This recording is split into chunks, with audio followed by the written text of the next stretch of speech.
રીતે મારી સાથે જ જોડાયેલો છે. અને આપણે ઘણી વખત વાતમાં કહીએ કે એ મારું બહુ ખારી પ્રકૃતિ જોવાય, એ લોભી પ્રકૃતિ જોવાય, ઘણા આડા હોય ને તાવ મગજજા, તો આપણે એને પ્રકૃતિ કહીએ કે એની પ્રકૃતિ હેડીએ. પણ ભગવાને કીધું કે તમારી કોઈ પણ પ્રકૃતિ હશે એ મારી સાથે જ જોડાયેલી છે. એટલે ગમે એવો સાત્વિક માણસ હોય, રાજસી હોય, તામસી હોય, લોભી હોય, અભિમાની હોય, પણ આખરે એ પરમાત્માની સાથે જ પ્રકૃતિગત જોડાયેલો છે. એટલે કોઈ પણ મનુષ્ય હોય, તમે જોજો અભિમાન જેને કર્યું એ રાવણને પણ પરમાત્માના હાથે મર્યા પછી એને મુક્તિ મળી છે, નહીંતર એને મુક્તિ ન મળવી જોઈએ.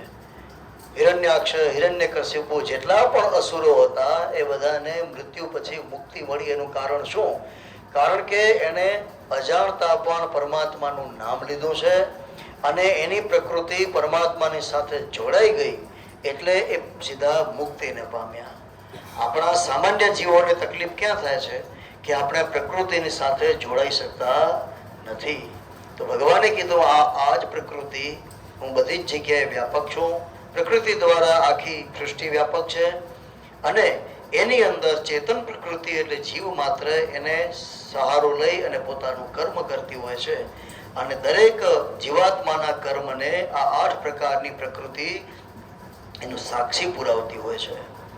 એટલે આપણે એમ લાગે ઘણી વખત ખોટું કર્મ કરતા કે કોઈ મને જોતું નથી, અને સત્કર્મ કરતા એમ લાગે કે આપણે છુપાઈને કર્મ કરીએ, નામ ના આવે, કોઈને ખ્યાલ ના આવે, અને સત્કર્મ કરીએ, દાન પુણ્ય કરીએ, તો પણ એ બધાનો હિસાબ, એ બધાની નોંધ આ 8 પ્રકારની પ્રકૃતિ કરતી હોય છે. અને તુલસીદાસજી મહારાજે કીધું ખાસ કે પાપ પુણ્ય છીપ છીપ કરો, સોવત કરો કે જાગ, તુલસી કબતક છુપી રહે, ઘાસ ઘુસાઈ આગ. તમારા હાથની અંદર કોઈએ સળગતો કોલસો અંગારો દીધો હોય અને કોઈ એમ કે તમે એને છુપાવો, અને એવો વ્યક્તિ એ અંગારાને, સળગતા કોલસાને ઘાસની અંદર છુપાવવાનો પ્રયત્ન કરે તો શું થાય? ઘાસ લીલું હોય કે સૂકું હોય, એ અગ્નિ દ્વારા ધુમાડો પ્રગટ થાય અને અંગારો પોતાની હાજરીને છતી કરે.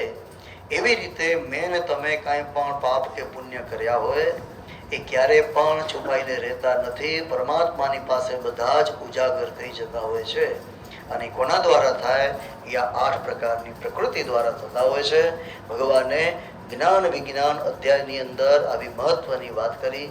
અને આગળ જતા શું વાત કરી? રસોહમ અપ્સુ કૌંતેય પ્રભાસ્મિ શશિશૂરયો પ્રણવ સર્વ વેદેશુ ખે પુરુષમ નૃણ. કે કૌંતેય, હું જળમાં રસ છું, ચંદ્ર તેમજ સૂર્યમાં પ્રકાશ છું, વેદોમાં ઓંકાર છું, આકાશમાં શબ્દ છું અને પુરુષોમાં પુરુષત્વ છું. ભગવાને કીધું કે જેટલી જગ્યાએ તમને રસ જોવા મળશે ત્યાં સમજવું કે પરમાત્મા એ જગ્યાએ રહેલા છે. જેટલી જગ્યાએ તેજ જોવા મળશે ત્યાં પરમાત્માની હાજરી છે. અને સંસ્કાર નગરમાં આગળ એક જગ્યાએ સોનીના ઘરે ગીતાજી ચાલુ હતા અને આ શબ્દ આવ્યો. બધું પૂરું થયું એટલે છોકરાએ પ્રશ્ન કર્યો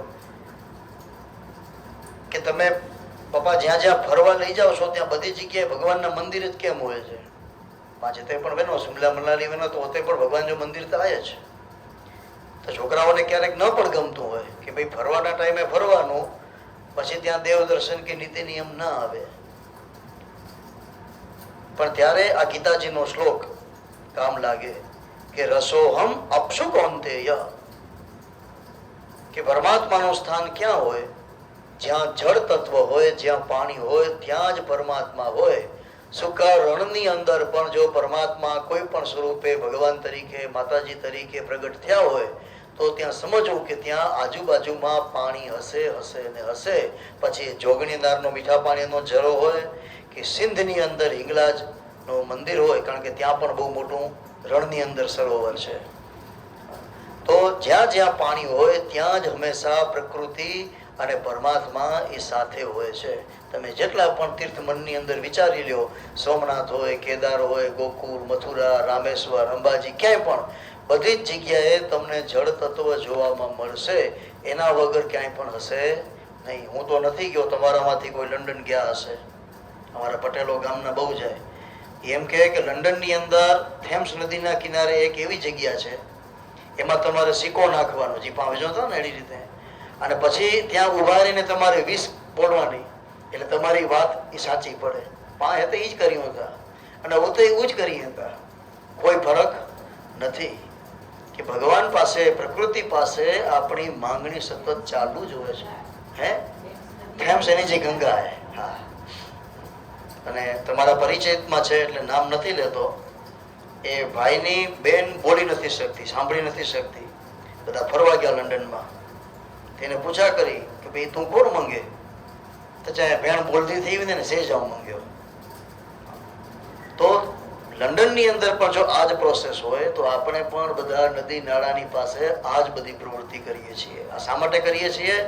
કારણ કે ભગવાને પોતાની હાજરી ત્યાં આપી છે, અને જ્યાં હાજરી નથી હોતી ત્યાં આપણે કળશ સ્થાપિત કરીને પણ વરુણને, દરિયાલાલનું પૂજન કરીએ છીએ. તો કીધું કે આ પ્રમાણે ભગવાને પોતાનું સર્વ વ્યાપકતા બતાવી છે. જે જે જગ્યાએ તમને તમારાથી વિશેષ કોઈ ગુણધર્મ દેખાય તો સમજવું કે અહીંયા પરમાત્માનું સ્થાન બતાવવામાં આવ્યું છે. તપશ્ચાસ્મી તપસ્વીશું પુણ્યો ગંધ પૃથિવ્યામ ચ.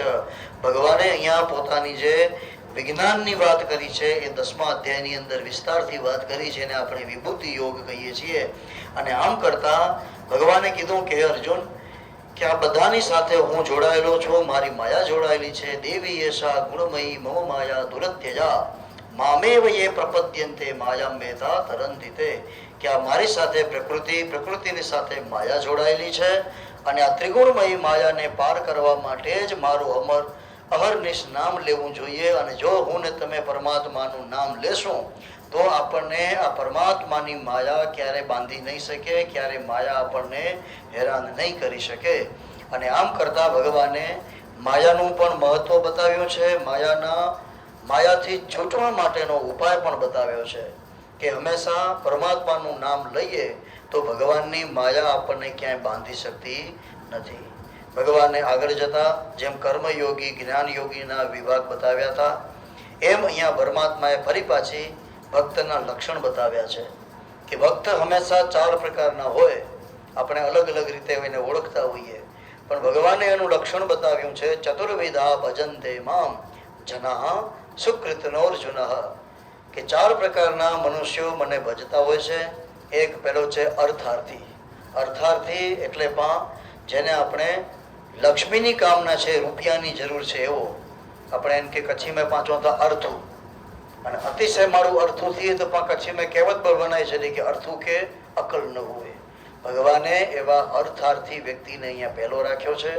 કે આપણે જેને બાધા માનતા દ્વારા પરમાત્માનું ભજન કરીએ કે ભગવાન હવે આ વસ્તુ મને મળી જાય, આ વસ્તુ મળી જાય, કોઈ પણ કામના દ્વારા, તો ભગવાન એવા વ્યક્તિની કામના પણ પૂર્ણ કરે છે.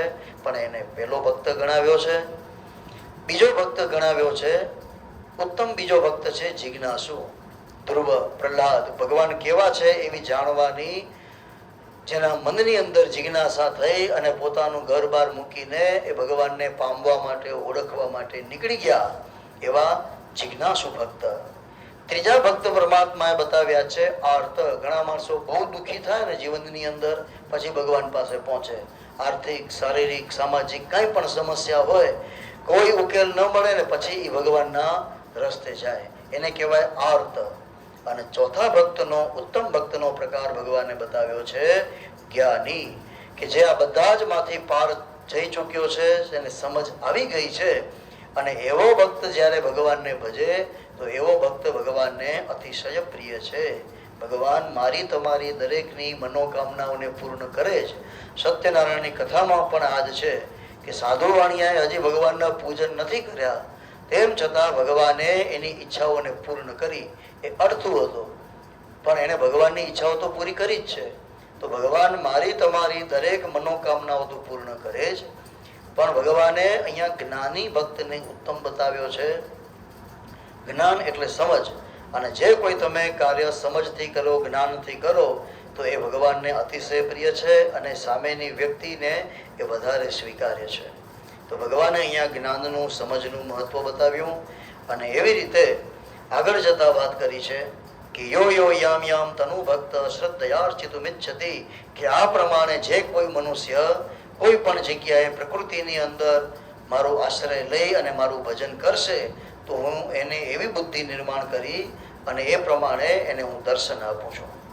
અને એટલા માટે જ આપણે ત્યાં ગાયને પૂજવાની વાત કરી, તુલસીને આપણે પૂજીએ, પ્રકૃતિને પૂજીએ, પીપળાને પૂજીએ, નદીઓને પૂજીએ, તળાવને પૂજીએ, ગધેડાને અને કૂતરાને આમ પૂજીએ નહીં, પણ શીતળામાની સાથે અને ભૈરવની સાથે એને પણ સ્થાન આપી અને એને પણ પૂજનીય બનાવ્યા. તો ભગવાને કીધું કે પ્રકૃતિની અંદર બધી જ જગ્યાએ હું વ્યાપક છું, તમે માત્ર અત્યારે મને ઓળખો. એવી રીતે આ જીવાત્મા બધી જ જગ્યાએ વ્યાપક હોય, બધી જ જગ્યાએ, એટલે કે 12 દિવસ દરમિયાન ખાતા પીતા સૂતા આપણે જે કોઈ કર્મ કરીએ એ બધાની સાથે આ જીવાત્મા આપણા દરેક કર્મને જોતા હોય, એને અનુભૂત કરતા હોય. એવી રીતે જેમ ભગવાનને આપણે ઓળખીએ, જેમ સમજીએ, એવી રીતે જ્યારે પણ શ્રાદ્ધાદિ ક્રિયા કરો ત્યારે એ પિતાજીને દાદાજીને હંમેશા ધ્યાનમાં રાખીને કર્મ કરીએ તો એ કર્મ સમજપૂર્વક કરેલું આ જીવાત્માને પણ પહોંચતું હોય છે. અને આગળ જતા જે આપણે ભજનની અંદર ગાઈએ છીએ કે સમય મારો સાધજે વાલા, કરો તને કાલા વાલા, એ ભજન ક્યાંથી આવ્યું? ગીતાજીના 8મા અધ્યાયના અંતિમ શ્લોકથી. પ્રયાણ કાલે પિચ મામ તે વિદુર્યુક્તસ્ય ચેતસઃ, કે અંત સમયે જે મનુષ્ય મારું સ્મરણ કરતો હોય છે એવો જીવાત્મા મને ઓળખી લે છે અને મૃત્યુ પછી એ મને પ્રાપ્ત કરે છે. અને એટલા માટે જ આપણે ત્યાં મૃત્યુના સમયે એ જીવાત્માની બાજુમાં આપણે ભગવાનનું નામ લેતા હોઈએ છીએ. કે એને સંભળાય કે ન સંભળાય આપણને ખબર નથી, પણ એની આજુબાજુમાં જો પરમાત્માનું નામ લેવાનું ચાલુ હોય તો શાસ્ત્રની દ્રષ્ટિએ યમના દૂત આવે ન આવે પણ એ મૃત્યુને આપણે મંગલમય બનાવી શકીએ છીએ. અલગ અલગ પુરાણોમાં અપમૃત્યુના પ્રકાર બતાવ્યા છે. અપમૃત્યુ એટલે તમારા મનની અંદર શું આવે? કોઈ ઉપરથી પડે અને ગુજરી જાય, કોઈનો એક્સિડન્ટ થાય અને મરી જાય, એને આપણે અપમૃત્યુ કહીએ. અથવા તો કોઈ વ્યક્તિનું નાની ઉંમરમાં મૃત્યુ થાય તો એને આપણે અપમૃત્યુ કહીએ. પણ શ્રીમદ ભગવદ્ ગીતાની અંદર અલગ અલગ ગ્રંથોની અંદર એવું વર્ણવવામાં આવ્યું છે કે જે વ્યક્તિની મૃત્યુના સમયે એ પોતે જ ભગવાનનું નામ નથી લઈ શકતો તો એને પણ અપમૃત્યુ કહેવાય. હવે કદાચ એ વ્યક્તિ ઉંમરલાયક હોય, બોલી ન શકતા હોય, ભગવાનનું નામ લઈ ન શકતા હોય તો એની આજુબાજુમાં રહેલા વ્યક્તિઓએ પણ પરમાત્માનું નામ લેવું. જો હું ને તમે હાજર હોઈએ અને નામ ન લઈએ તો એનું પણ અપમૃત્યુ જ કહેવાય. શાસ્ત્રમાં એનું પરિભાષા આપવામાં આવી છે, હરિર નામ ઉચ્ચાર વર્જિત, કે ભગવાનનું નામ ન લેવાતું હોય તો સતત એ મૃત્યુને અપમૃત્યુ કહેવામાં આવે. એટલે અલગ અલગ પુરાણોમાં આજ્ઞા કરી કે જ્યારે જ્યારે આવા આપણને એંધાણ મળે કે હવે આ શરીરમાંથી પ્રાણ નીકળવાના છે અને હવે તો ભગવાનની દયાથી ડૉક્ટર પણ કહી દે છે ને, ઘરે ગોઠવીને સેવા કર્યો. પહેલાં જે કોઈ કારણ હતા એટલે લાંબુ ખેંચતા, પણ મારી સાથે એક અનુભૂત આખી અલગ થઈ છે. જુહુની અંદર કોઈ બહુ મોટી હોસ્પિટલ છે મુંબઈમાં, ત્યાં આપણા એક કચ્છી શેઠ બીમાર હતા, સાવ ઘડીઓ ગણાતી.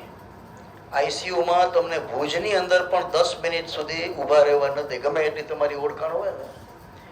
પણ એ સૈફી હોસ્પિટલ જુહુમાં, કદાચ ખ્યાલ હોય, ત્યાં મને બેસાડી આઈસીયુમાં અને એના પિતાજીની પાસે આખી રાત જાગીને મેં 18 અધ્યાયના પાઠ કર્યા હતા. કે મારા કોઈ પણ સંજોગો મેં આંખે તે 18 અધ્યાય પાઠ કરી જાય. રૂપારેલ પરિવાર. તો ભગવાનનું નામ લેવું એ સતત જરૂરી છે. દમયંતીબેન સાથે મારી એકવાર ચર્ચા થતી હતી, કનુભાઈના મૃત્યુ સમયે ગરુડ પુરાણ વાંચતા હતા તો કીધું કે માનવ ઉદરમાં જ્યારે જીવ હોય ને ત્યારે સર્વપ્રથમ કોઈ પણ ઇન્દ્રિય ચાલુ થતી હોય તો એ કાન ચાલુ થાય છે. કે બીજા મહિનાથી કાન ચાલુ થાય અને એ સાંભળવાની શરૂઆત કરે. અને માણસનું મૃત્યુ થઈ જાય ને પછી આપણે બધા ઓર્ગન ડોનેટ કરીએ છીએ, અંગદાન, કિડની, લીવર, આંખો, આ તે. તો એમાં પણ કીધું કે અંત સુધી ચાલુ રહેતા હોય ને તો એ કાન છે. આપણને ખબર પડે કે ન પડે, પણ મેડિકલ સાયન્સ એવું કહે છે કે કન એ મોડેક સુધી ચાલુ રહેતા.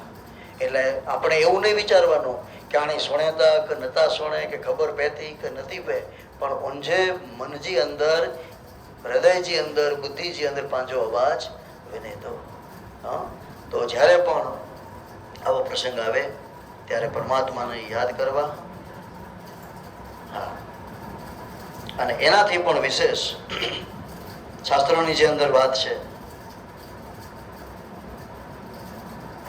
કે મુખની અંદર જમના જળ દેજે દેજે તુલસીના પાન આપણે આવું ભજનમાં ગાઈએ એક કવિએ સરસ કીધું કે જોને તરસ્યો છું જીવનમાં મૃત્યુ ગંગા જળ્યું દે માણસને અભિલાષાઓ ઈચ્છાઓ તરસ ખેવના એ ક્યારે તૃપ્ત થતી નથી તો કીધું કે જીવનભર ભલે હું તરસ્યો રહું મારી તૃષ્ણાઓ પૂરી ન થાય પણ મૃત્યુ સમયે તું મારા મુખની અંદર ગંગાજળ દેજે મૃત્યુ મને ગંગા જળ્યું દેજે અને મેં જોયું કે દાદાજીના નશ્વર દેહની અંદર તમે પોતરાઓ દીકરાઓએ તો પાણી આપ્યું જે કોઈ વડીલો કે કુટુંબ પરિવાર આવતા હતા ને એમણે પણ ગંગાજળ મુખની અંદર દીધો સત્કર્મ કર્યા હોય તો જ આ બધું વસ્તુ મળી શકે છે નહીતર મળતી નથી અને એનો દાખલો તમને લોકોને ખબર હોય કે ન હોય પણ ભુજની અંદર મેં દાખલો જોયો છે